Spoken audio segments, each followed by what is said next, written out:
Welcome to another episode of Two Dudes in a Movie bonus features. I am Luke Parrish. I'm AJ Ferguson.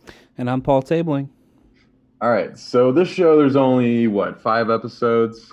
Mm-hmm. Yeah, 5 episodes. So we'll go ahead and we'll talk in order of each episode, and then we'll talk about the show as a whole at the end. So Perfect. Let's talk about episode 1. It starts off with, what's the guy's name? Legasov, yeah. Yeah. Starts off with him. It's Moriarty from Sherlock Holmes. That's who I always think of him as. Jared Harris. Jared Harris. Yeah. Anyway, he starts off with him like committing suicide on the same day at the same time as the accident 2 years prior, which I didn't know that the first time I watched the pilot. Yeah. I just thought this guy's obviously going to be important, but I didn't understand what the time significance was, what he was recording, what he was talking about while he was recording, all that stuff. I didn't understand any of that. But anyway, that's how the show starts. I thought that was really a great place to start. Yeah. Because it talks about, it shows that there's implications that are way farther reaching just besides, people who were, involved in the explosion when it actually happened. It affected way more people for a way longer time. Yeah. Well, what makes you wonder what happened, how he got to this mental state to where he's doing this, where he's scared for his life. Yeah, because he's the hero of the show. He's the good guy, right? Yeah. So it's so it starts there and then fills in pretty much all the context to why. Yeah, and it does all the background of the night of the explosion, all the people who were there, all the terrible decisions that were made, and then it kind of goes into the fallout really quickly with the firefighter character. And he kind of shows the effects of the radiation, which is terrifying. It's horrifying. Don't touch the rocks. Oh what was it? The name of the rock? Graphite. Graphite. Yeah. Oh my gosh, I am terrified of graphite now. Yeah. And then the people who go down into the thing to try to turn the water back on. Yeah. And you can literally see their skin changing as they're going closer and closer. Mm-hmm. So it's getting more red.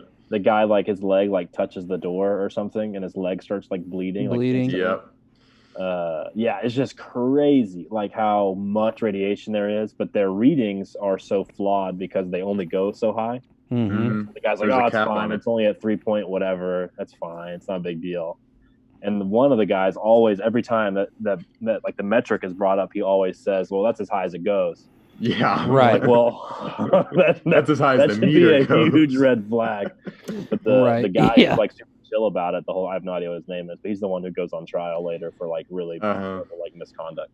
But he's literally just chill, Oh yeah. It's all good. Someone go turn my water back on. That's all he cares about. Yeah. But so that's crazy. And then is that the episode that ends with the old Russian guy coming into the room? Yes, doing the inspirational speech that's just why it's gonna yes.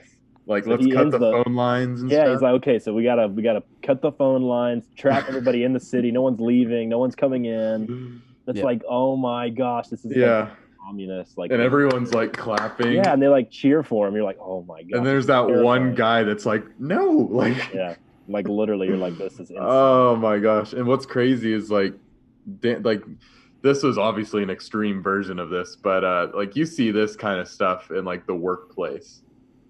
That's a lot of parallels that Danielle and I were making. You always see the person in that's in charge that probably shouldn't be in charge, and then they're sitting there doing all this, and there's all the followers, and you're no, that doesn't make sense. And it's just it's a very, very real and shows the cost of how costly that kind of leadership could be in very powerful positions. Dude. Well, it's it's very Russian. Yeah, well, and that's the other crazy thing about the show is it happens in the 80s. It was during our parents' lifetime. Yeah. Well, this is right before our lifetime. This is not very far before our lifetime. This is the modern world. Man, it's insane that this kind of thing was allowed to happen. Mm-hmm. Chernobyl's still radiated. And it's still a no whatever zone. Yeah. No one's allowed to go in there. But it's ridiculous. So anyway, the second episode is when Yulana shows up, and she's the one who detects radiation in Minsk, which is hundreds of miles away. Yeah. That's she catches all that stuff. and that's nuts. Like, because we think of radiation like sitting in like one location, like it Like like your microwave? like it exploded here and it's just gonna chill right there. Yeah. Like it like has this huge cloud and it like goes like hundreds of miles. Yeah, because they And talk about the eventually they talk wind about blowing it and Sweden. stuff. Yeah. And they talk about it eventually like reaching Sweden. Yep. And the Swede, that's how like America, that's how everybody else found out about it. Because other than Yeah. that, the Russians were the only people who knew about it until the Swedes like figured out that it was They out. started getting readings, and Germany was getting readings. It's like thousands of miles away. That's nuts. But then the end of episode 2, if I remember right, is when the guys go through the water it's like in the dark with like the light. The divers go. Oh my gosh, that scene is so good. The tension, and then you get the radiation, like the going off. Oh my goodness, yeah. It starts getting more and more. Like talk about like tension in a scene like that is like some.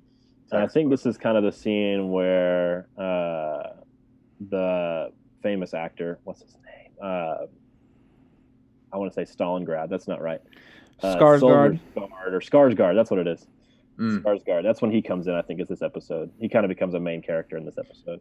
Yeah, and he's the one guy that works for the government, and then he's like in with them at first, like believing it. And they're flying on the helicopter to Chernobyl, and Legasov or whatever. He's like, no, don't go over don't fly right over it. Or else we'll be dead within like a few days or something. I was like, oh my god. Well, and then the helicopter flies over, and the helicopter like literally just like falls apart and like crashes to the ground. Yeah, the ones that are dumping sand on it. Yeah, and it's like don't fly directly over it. They like literally like the helicopter like breaks down. It's crazy how they create like tension in these like things where there you shouldn't be tension.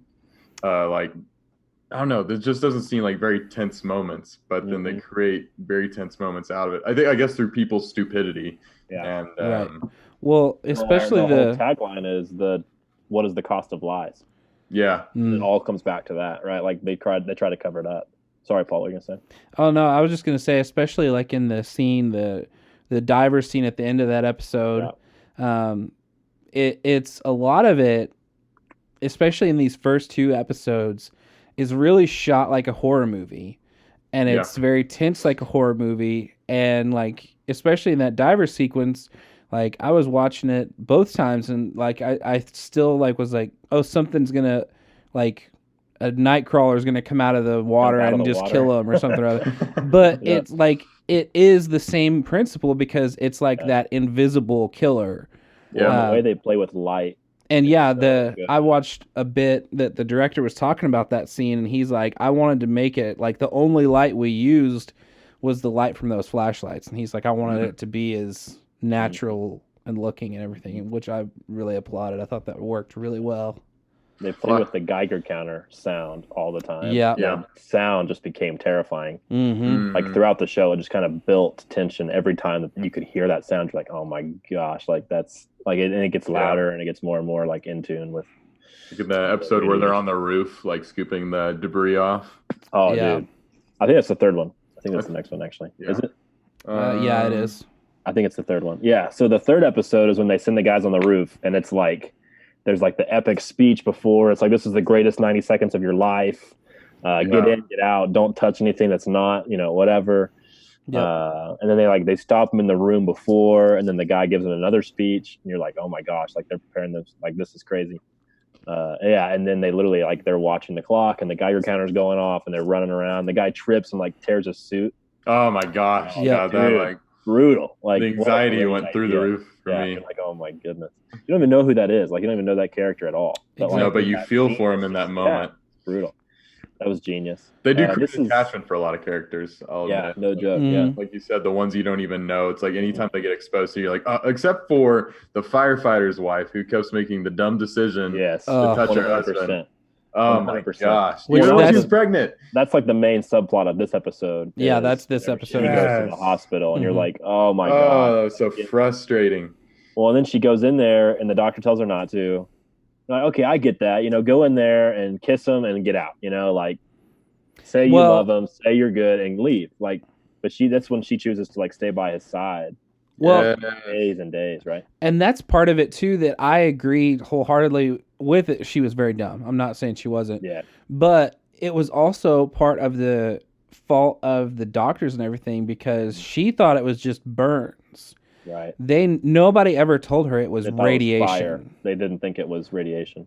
Oh well, the nurses and doctors knew, like they right, but the wife she just didn't. thought Right, from the yeah, right. yeah. So if they, Yeah, I don't know if if the they government like if the government makes that a bigger deal, you know, like if the government comes out and says, "Hey, Yep. there's been this horrible, you know, disaster. Anyone who's been exposed to it should be like quarantined, and no one should be allowed to see them." But the government doesn't want to admit it because they're in communist Russia, and they don't want anyone to be, you know, embarrassed and think they're it's like that's weak. crazy. Well, then you see the people, like their bodies deteriorating from the radiation. It's disgusting. And I think this is the one where she goes to the hospital. The scientist goes to the hospital and starts interviewing people about what happened. And you can see like the different levels of people who like how close they were to the radiation. Yeah, the closer they were, like the more deteriorated their like faces are. It was gross. This is also the one where that Vasily, her husband, dies at the very end. And it's crazy because in this episode, the Gazov art also says like the progression because like throughout all of this, and that's a really good thing this show's done because like 90% of the people watching this show have no idea what radiation actually does to a person. Yeah. Other than people are like, oh, we wear lead vests for X-rays. Like that's the biggest thing with radiation we deal with. But like throughout the show, he's like explaining it. And then in this one, Sherbina, Skarsgård's character, asks him like, what's going to happen to these people? And he explains it. And then later we see that with Vasily, the fireman. Because like one day he's like fine. He's just got like a couple of burn looking things. And then the next day he's like black. So he like talks about how it like eats them from the inside out. It's like super nasty. Yeah. Well, Paul, you mentioned the chest X-rays. It's in the first episode where they're in there and they're like, it's only like 20 chest X-rays, and then I guess stands up. He's like, it's more like 300,000 chest X-rays, and I was like, oh. Yeah, the 3.2 he was talking about. It was like 400. And then he's like, the other number is like 300,000 or something like that. That at that moment, I was like, oh my gosh! All the analogies that he made to like really dumb it down for people were great. Yeah, like the bullets thing. The show is they're teaching you about radiation, but they're also like taking really really complicated scientific theories about why even use a nuclear reactor in the first place. Yeah, right. And like the benefits of it, but also the dangers behind it. And they're talking about all that really complicated stuff, and they're breaking it down really, really simply for you. Very educational show as well. It really was dramatic, for sure.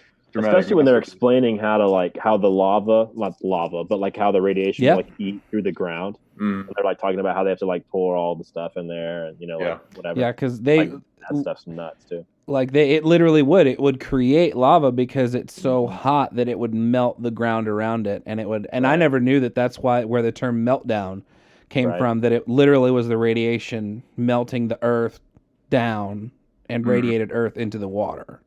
Yeah, and then you're boned.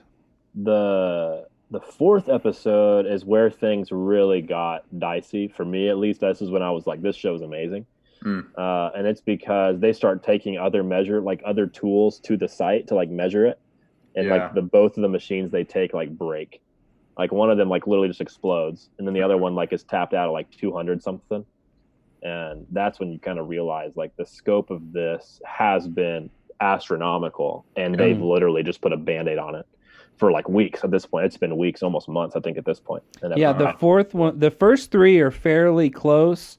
And then the fourth one's like 2 or 3 or 4 months later. Because at the end of the third one, this when they're talking about, okay, what do we need to do going forward? Because that's also when they bring the miners in.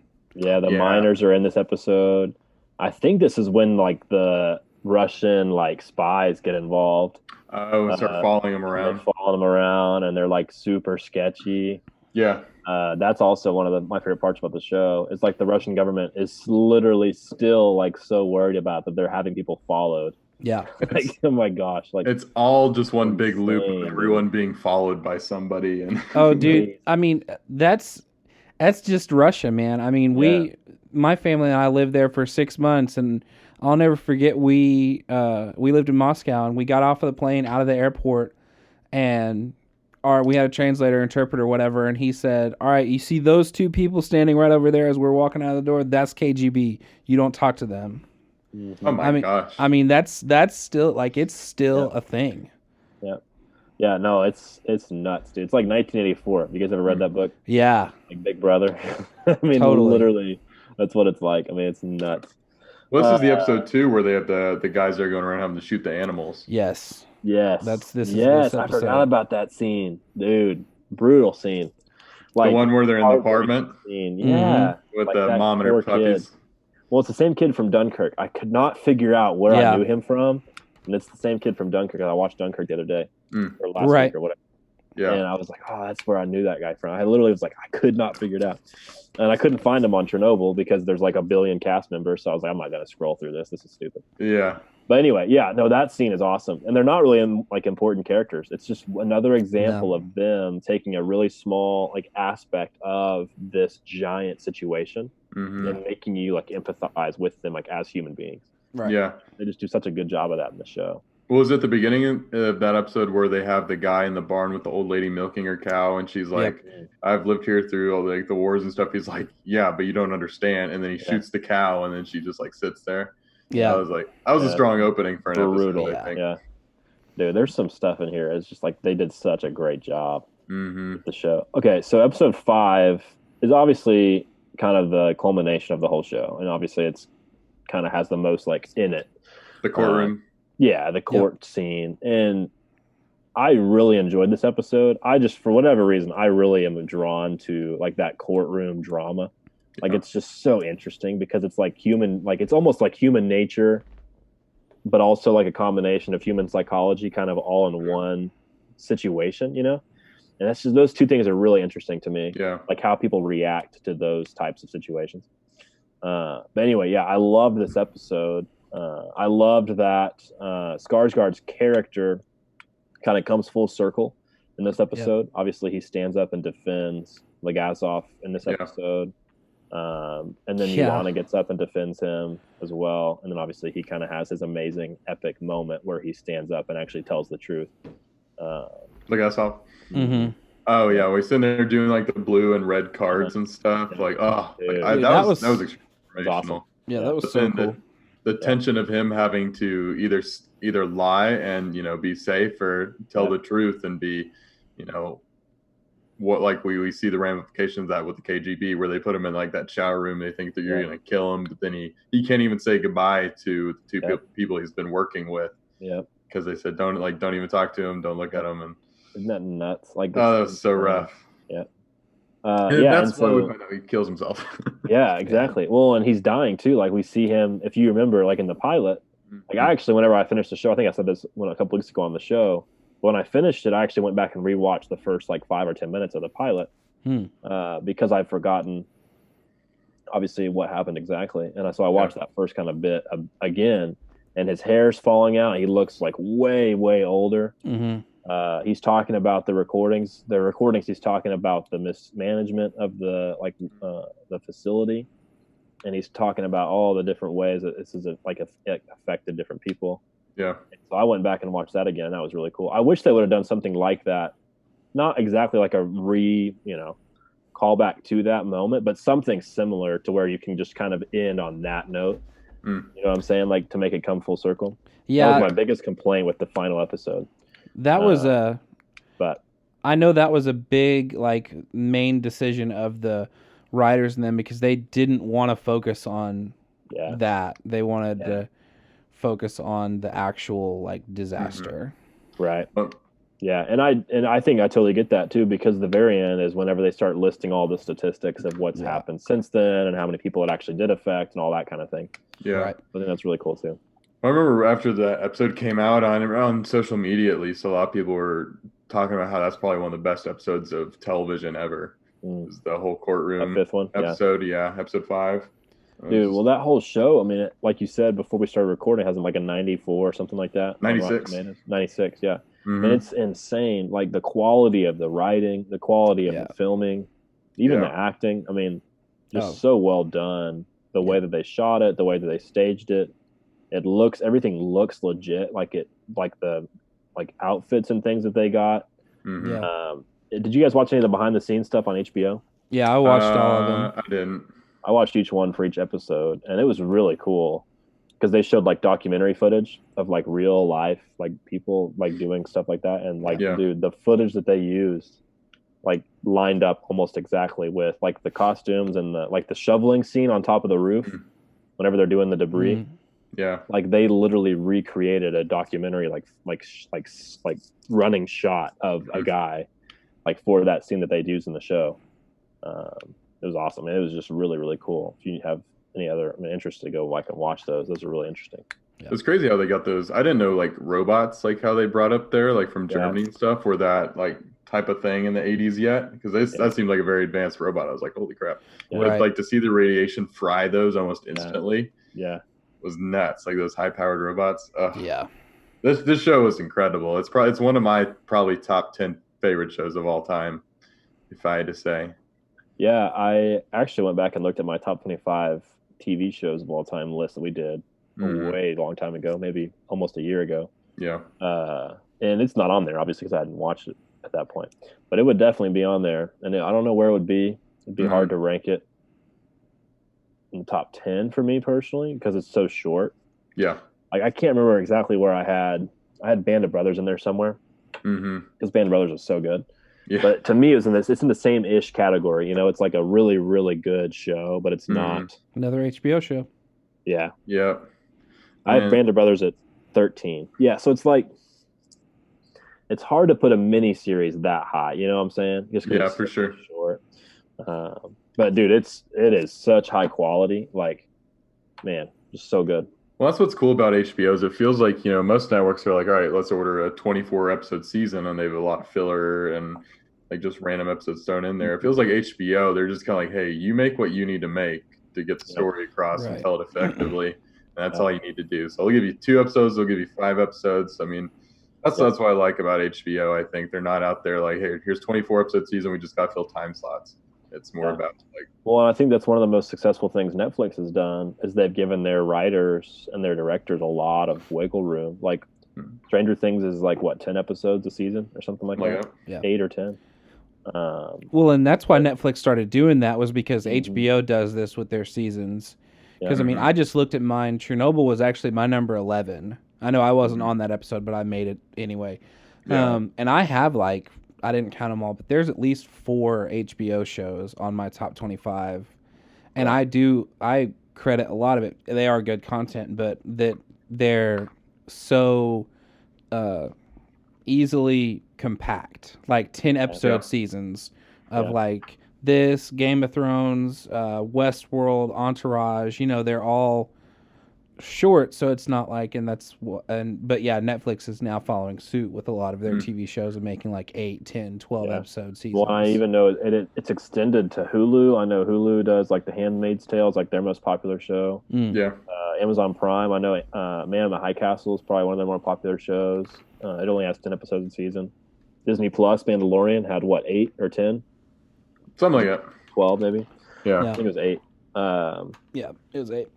But so it's like I feel like that model is really, really successful. Yeah, for sure. Band of Brothers was just, like HBO is really cool because their budget is so much higher than like a regular network. They can bring in really big name writers and directors and actors because there's not there's no limit to their budget. Yeah, and it's really, really impressive. I mean, I've never watched Game of Thrones or Westworld, but I've wanted to watch Westworld because I've heard it's really, really good. Westworld's next on my watch list. Dude, it's crazy. I haven't watched. 3rd season is going on right now. I haven't watched any of it. I think I've got it on my DVR. But 1st season is really, really good. 2nd season was a little iffy for me. I need to watch the 3rd one and see if I. Is that Jonathan Nolan's show? Oh, I don't know. I think it's Jonathan Nolan. I think if I remember right, that's whose show that is. Okay. Because he co-writes with Chris Nolan a lot. Huh. Not all of his movies, but a bunch of his movies, they kind of write them together. Gotcha. He did Person of Interest was his other TV show. Oh. Jonathan Nolan. Yeah. Anyway, so Chernobyl. How recently did you make that list, Paul, where you had it at 11? That was, I mean, like when I was joining the show, like Okay. I made this list, like around, like a year ago. Yeah. I Yeah. mean, I probably could update that list a little bit, Yeah. but yeah. Luke, where'd you say you had it? I just looked and I have it on it. It's my number 7, so I mean Wow. that's probably Yeah. pretty accurate Yeah. for how I Yeah, still. I would definitely say it's top 15 for me. I mean, it is. Yeah. It would kick whatever is in there out. I mean, it is really, really good. Mm. It's a good show. But yeah, I What think out of 10 would you give it? harder to rank. Say what? What out of 10 would you give it? Dude, like a 8.5, a 9. I mean, Yeah. it would have to be. Like the only downside really to the show, in my opinion, is the brevity. I mean, it's how short it really is. But again, that's a strength too. So it's like you can't really take points away from it from that. It bothered me for a little bit, the British accents with the Russian characters. Part of me wished they would have done Russian actors with subtitles, but at the same time, that's just kind of tedious and it's annoying and it's hard and you kind of get distracted with So I totally understand their decision to make. There's also not a whole lot of well-known Russian actors. Yeah, like you've got to get a couple of big names in there to get an audience. I feel like Skarsgård, I have no idea where he's from. I'm assuming he's like Norwegian or Swede, I think so. Something like that. But he did a great. I mean, his Russian was actually pretty good. I felt like he was the only actor who even tried to do like anything remotely. Like was he trying to do British? I didn't feel like he was trying to do British. No, he just was talking how he normally talks. I know. Maybe a little more. He's not even doing an accent. He's just talking like his normal. Yeah, maybe a little bit more gruff. But I mean, that's just how he talks. That's what I thought too. Like he sounded very like Scandinavian. Yeah. But yeah, I thought he was great in the show. I thought he really killed it in that role of kind of being terrifying. Yeah. At sometimes, but also being really like mysterious and kind of withdrawn other times, because he is like the Communist Party like representative in the show. Right. Yeah, and you see him slowly like turn. But he turns over to the other side. Yeah. Yeah. The acting all around in the show was incredible. Like I don't have any complaints with anybody. Oh no. I mean, I thought the guy who was like super annoying, the guy at the beginning who's like in charge of the station, in charge of the Dyatlov. Oh, the guy, he was great. He was such a good actor. In denial. Yeah, he was a great actor. He killed it. Yeah, he made me hate him. I think he made everybody hate him. Oh yeah, he was such a jerk. Well, especially when they started doing the flashback sequences in the 5th episode, and they explain everything and kind of do like a rerun through that scene. And he says, "I wasn't there." It's even more of a jerk. Yeah, he's like, I wasn't in their room. I couldn't have make those decisions. Yeah. When they sit there and they tell like all like what was out of place that night, like the guy, like one of the guys had only been there for like 2 months or something, and nothing was ready. They just like were gonna do it anyways and just run the test and act like no big deal. Yeah, dude, that was frustrating. And that was another really big thing with the show that I really enjoyed. And this is kind of an HBO thing, but where they don't give you all the pieces until they want to, but you can tell like when the characters themselves figure it out. Like the Elena, when she's interviewing people, and like when the first time the AZ5 thing is mentioned, her face changes and she's like, "What?" And you're like, "What the crap does this mean? We're not a scientist." And then like they save it for later, and I just love that whole like way that this show did that a lot, and I thought that was really, really cool. Well, it's really funny too whenever they talk to each other, the two like really, really smart scientist people. You're like, oh my gosh, I have no clue what they're talking about. But at the same time, they do such a good job of explaining it. Right. I think they use Skarsgård's character really well for that reason. Right. He's like, explain it to me. Like, dumb it down. Explain it to me. And then we're him. Like, he is us. Like, he's the audience character in a lot of those, like, exposition scenes. Yep. And I think they do that really, really well, where they explain things and they water it down and they dumb it down. They use really cool analogies and illustrations for it. Yeah. But dude, and I love the fact, like, I'm a history nerd. We talked about this last week, and so I love the fact that this was a true story. Like, this actually happened. Yeah, it's very historical, and it happened recently. So I thought that was really cool. I kind of equated the show to the O.J. Simpson HBO show. The with People The versus People O.J. versus Simpson. OJ with John Travolta and Cuba Gooding Jr. Yeah. It's on Netflix, I think. It was on Netflix. I don't think that was an HBO show. It's not HBO. I thought that was an FX It might be show. FX. It's FX. Okay. It is FX, actually. I Yeah, think you're right. there's been a couple, so I wasn't sure Yeah. which one you were There's talking a about. bunch of OJ shows. Yeah, it is FX. You're right. Anyway, I kind of, in my mind, I was like, this is a lot like that show. Like, it's a documentary feel, but it's a drama. Like, it's, you know what I'm saying? And so I kind of equated those two shows in my mind, and that helped for me at least. Because if you go into it thinking it's like a really great drama, you know, like a soap opera drama or whatever, like you're totally going to be disappointed. Yeah. But if you go in with like a history documentary kind of mindset, you're going to be disappointed too. Yeah. So it's like it's that combination of those two things that really just worked really well for them. Yeah. Well, like every part of it was engaging, even the parts that like would seem boring. It's like you're in. There's never a part where I was like, oh, let's get through it. Yeah. Right. I was engaged in about every part. I mean, just another testament to a fantastic show. Paul, did you ever say what you'd give it out of 10? Well, I gave it a 4 on Letterboxd. I mean, that's an 8 right there. But I mean, I would probably give it an 8.5 or 9, probably if I. I'd say I give it a 4.5 on Letterboxd. I'm pretty sure. Yeah. It's really good. I've been recommending it to people ever since I finished it. So whoever has HBO, I've been telling them to watch it. I can't imagine. Does anybody stream HBO besides Hulu? Well, you have to pay extra, right? You can get it through Amazon Prime. Yeah, a lot of the big providers have, you can add on, Amazon, Hulu is an add-on. You can get HBO, on Apple TV, there's one that you can get called HBO Now or something or other. Yeah. And it's like $15 a month. Okay. And you can get, and it's the entire catalog of HBO. Okay. We get it through our TV. So.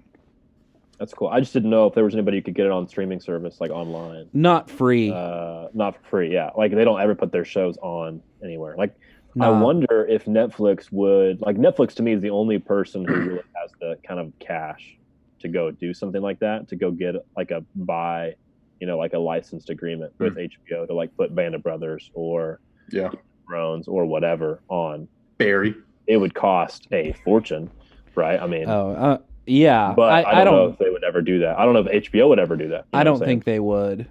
HBO's thing is our content's so good, come to us. Yeah, it's so exclusive. Yeah, and it keeps them relevant. Yeah, for sure. Which is crazy that they still are after all these years. They're still kicking. You know, that's the thing now. Doing these short series, they're just phenomenal. Have they really had a miss in a long time? Not that I've heard. I mean, I know a lot of their shows are really popular. Yeah.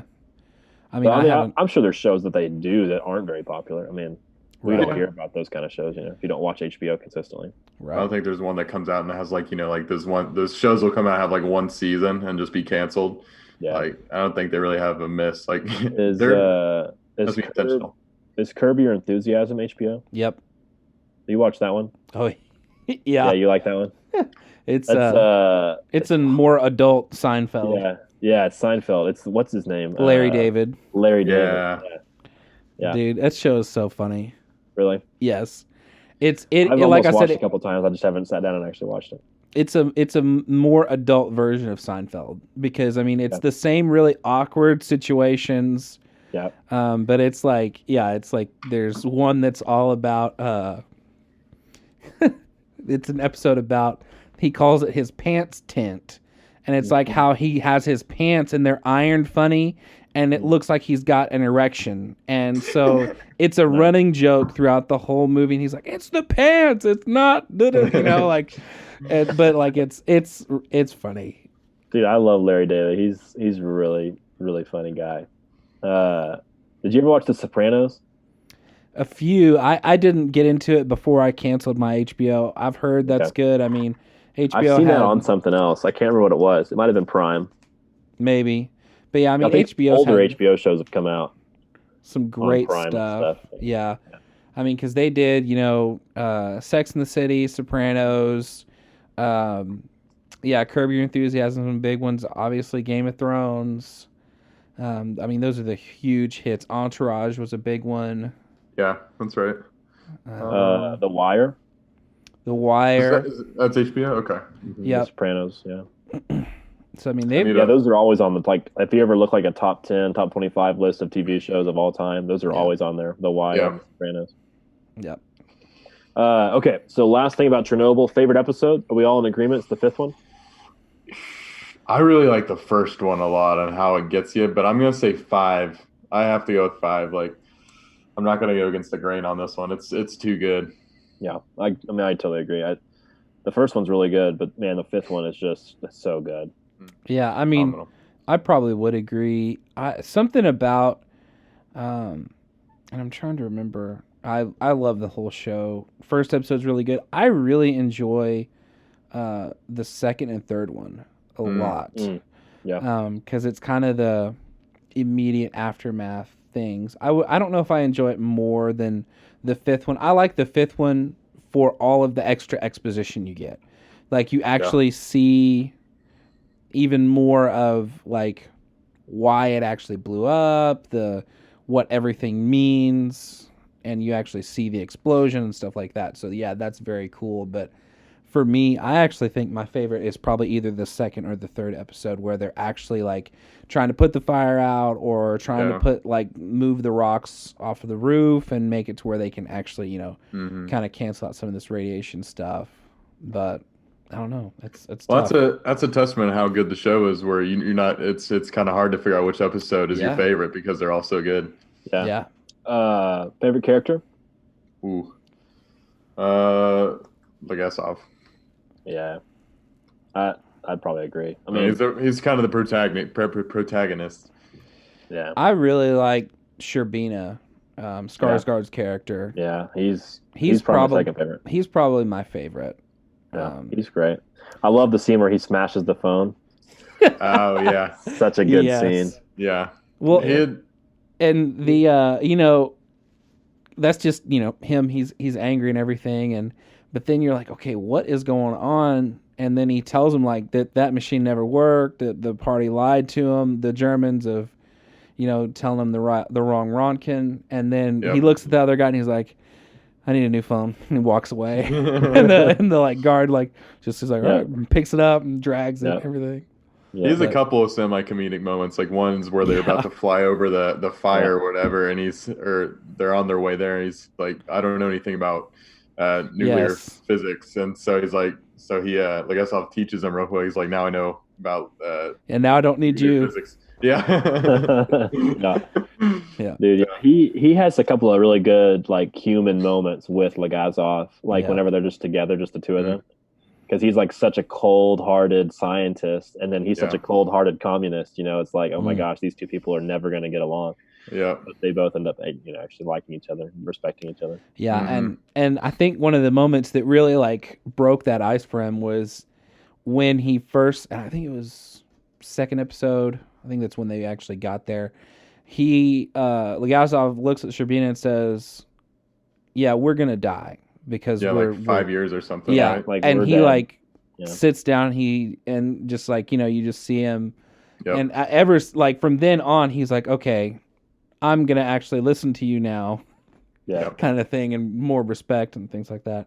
I did also really like the Yelena character, which was really, really interesting, because then they say it at the very end that she was a completely created character of a conglomeration of all the other scientists. That worked with Legasov. I think that was smart. I thought that was really, really cool how they did that. Well, and it's cool that they didn't just make up a character and then pretend that she was real. Like they actually came out at the end of the show and said this is there were so many scientists that tried to help.